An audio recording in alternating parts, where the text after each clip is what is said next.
देख रहे हैं लीड इंडिया टीवी न्यूज। सुबह से अब तक की खास खबरें न्यूज अपडेट में। जय हिंद, नमस्कार दोस्तों, मैं लीड इंडिया टीवी से साहिल श्रीवास्तव। अब महाराष्ट्र नई मुंबई से एक हम बड़ी खबर से आपको अवगत करा रहे हैं।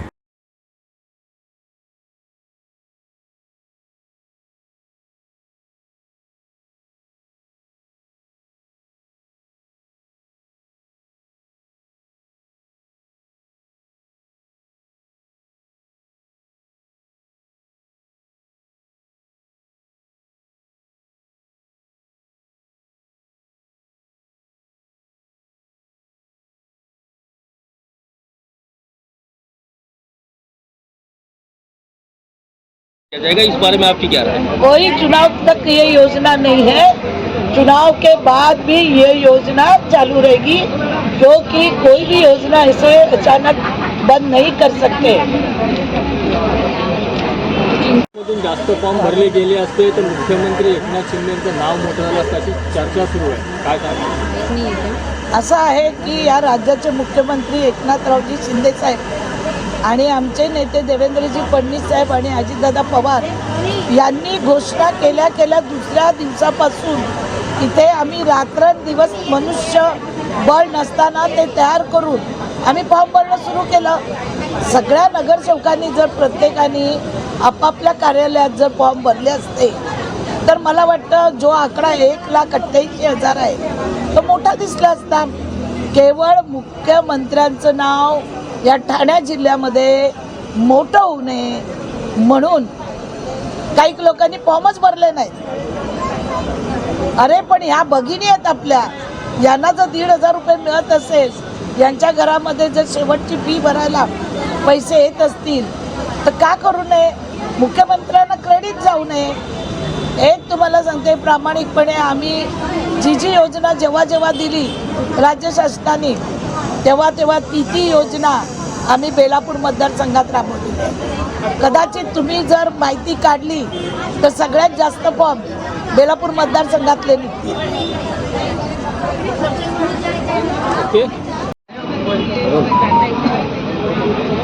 महाराष्ट्राचे लाडके मुख्यमंत्री आदरणीय एकनाथरावजी शिंदे साहेब, आमचे नेते आदरणीय देवेंद्रजी फडणवीस साहेब उपमुख्यमंत्री आणि दुसरे आमचे अर्थमंत्री आणि उपमुख्यमंत्री अजितदादा पवार यांनी बहीण माझी लाडकी ही योजना महाराष्ट्रात आणल्यामुळे ज्या दिवशी या कार्यालयाचं उद्घाटन झालं त्या दिवसापासून आपण या वाशी विभागात बेलापूर मतदारसंघामध्ये लाडकी बहिणीची नाव नोंदणी जी सुरू केली, त्या नाव नोंदणीतून आलेले माझ्या बहिणींना पैसे आणि त्या पैशातून आज त्या मला सगळ्या भेटायला आल्या आणि जास्त फॉर्म भरले गेले असते तर मुख्यमंत्री एकनाथ शिंदेचं नाव मोठं झालं असतं अशी चर्चा सुरू आहे, काय कारण? असं आहे की या राज्याचे मुख्यमंत्री एकनाथरावजी शिंदे साहेब आणि आमचे नेते देवेंद्रजी फडणवीस साहेब आणि अजितदादा पवार यांनी घोषणा केल्या दुसऱ्या दिवसापासून इथे आम्ही रात्रंदिवस मनुष्यबळ नसताना ते तयार करून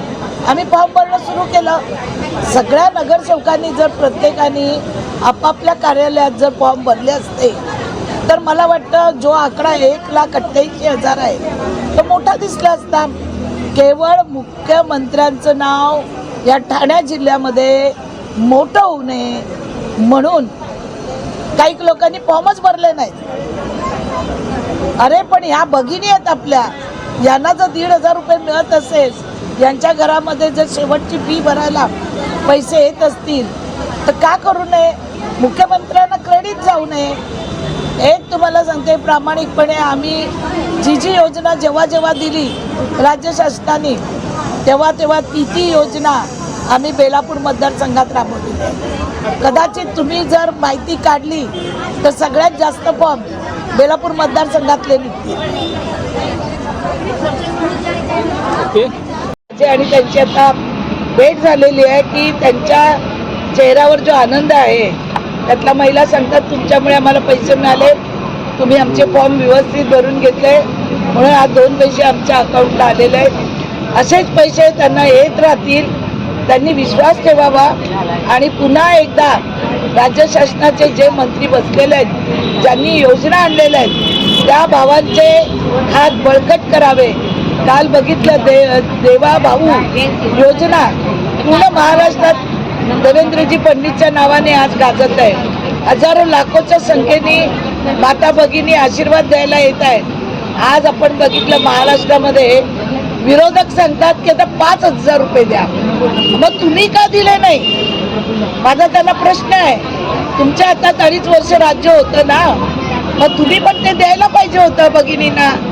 आता कोणतरी उठतं, त्याच्यामध्ये राजकारण करायला जाऊ नका. या माता बहिणींना जे पैसे मिळतात त्याच्यात कुठल्याही पक्षाने राजकारण करू नये असं मला आज त्यांना आपल्या माध्यमातून सांगावंसं वाटतं. कुठल्याही बहिणीला आपण पैसे दिले, कोणी दिले, पण ते भगिनींना मिळणं गरजेचं आहे. आजची परिस्थिती काय आहे ही सर्व लोकांना माहिती आहे. आणि अशा परिस्थितीत बहिणींना 1,500 रुपये मिळत असतील तर ते त्यांना दिले गेले पाहिजे असं मला सांगावंसं वाटतं. मी राज्य शासनाचे मनापासून धन्यवाद, आभार मानते. त्याचप्रमाणे आमच्या ऑफिसमध्ये सगळ्या स्टाफनी बोलवून सगळ्या महिलांनी, मुलांनी सगळ्यांचे फॉर्म भरले.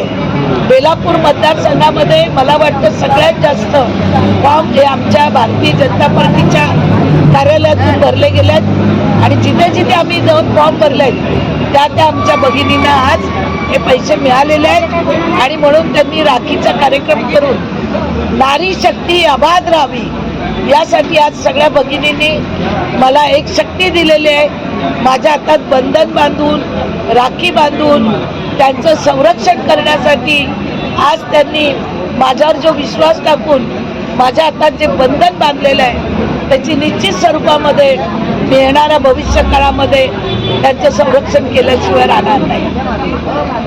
लाडली बहन योजना महाराष्ट्र सरकार महायुति अपनी बहुत बड़ी उपलब्धि मान रहा है। इस योजना की शुरुआत जुलाई महीने में की गई। योजना के लागू होते ही विपक्ष यानी महाआघाड़ी में हलचल सी मच गई। इस योजना के तहत हर महीने महिलाओं को धनराशि के रूप में 1,500 रुपए दिया जा रहा है। इस योजना से महिलाएं बेहद खुश नजर आ रही है। इस योजना का उद्देश्य नारी सशक्तिकरण है। महिलाओं के खाते में 3,000 रुपए आ जाने से महिलाएं मुंबई तथा नवी मुंबई में महायुति नेताओं का रक्षाबंधन के अवसर पर जोरदार तरीके से स्वागत करते हुए नजर आई। वहीं नवी मुंबई बेलापुर विधानसभा के प्रगतिशील विधायक मंदाताई म्हात्रे ने नारियों के सम्मान हेतु रक्षाबंधन के उपलक्ष्य में लाडली बहन योजना के द्वारा प्राप्त धनराशि महिलाओं का सम्मान किया। इस अवसर पर उपस्थित महिलाओं ने मंदाताई म्हात्रे के कलाई में राखी बांधी। मंदाताई म्हात्रे ने मौजूद महिलाओं को संबोधित करते हुए कहा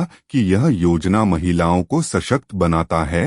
इस अवसर पर मंदाताई म्हात्रे के कार्यशैली से खुश होकर तथा महायुति द्वारा लागू किए गए लाडली बहन योजना से प्रसन्न होकर कई महिलाएं भाजपा में शामिल हुई।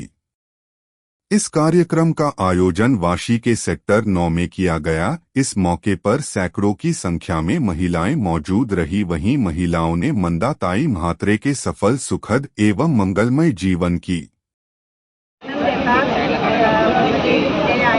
महिलांचा खेळ आहे, महिलांना पुरस्कार देतात, हा खूप आनंद आहे.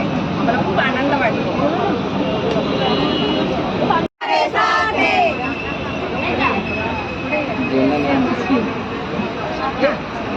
या ज्यांचं झालं त्यांनी पाठी या पुढे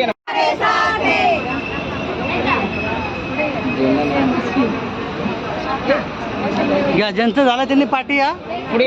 योजनेच्या कमिटीच्या अध्यक्षा आपल्या आमदार मंदाताई म्हात्रे असतील, या सर्वांच्या संकल्पनेतून या ठिकाणी जो लेक लाडकी योजनेच्या कमिटीच्या अध्यक्षा आपल्या आमदार मंदाताई म्हात्रे असतील, या सर्वांच्या संकल्पनेतून या ठिकाणी जो लेक लाडकी योजनेच्या कमिटीच्या अध्यक्षा आपल्या आमदार मंदाताई म्हात्रे असतील, या सर्वांच्या संकल्पनेतून या ठिकाणी जो लेक लाडकी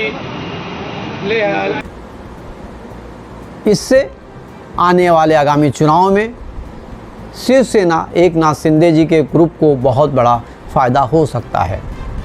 कहते हैं कि जब आप अच्छा कार्य करते हैं तो लोग आपके पास चल कर आते हैं और आपके कार्यों को देखकर लोग आपके साथ खड़े हो जाते हैं। ऐसा ही हो रहा है महाराष्ट्र में एकनाथ शिंदे जी के साथ। इनके कार्यों की जितनी प्रशंसा की जाए वो कम नहीं हो सकती। ऐसा लगता है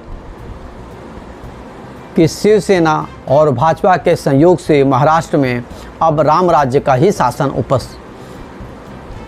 का शासन ही देखने को मिल रहा है और जनता उम्मीद करती है कि आगामी चुनाव में बम्पर बहुमत से फिर एक बार सरकार बनाएगी शिवसेना, शिंदे ग्रुप और भाजपा।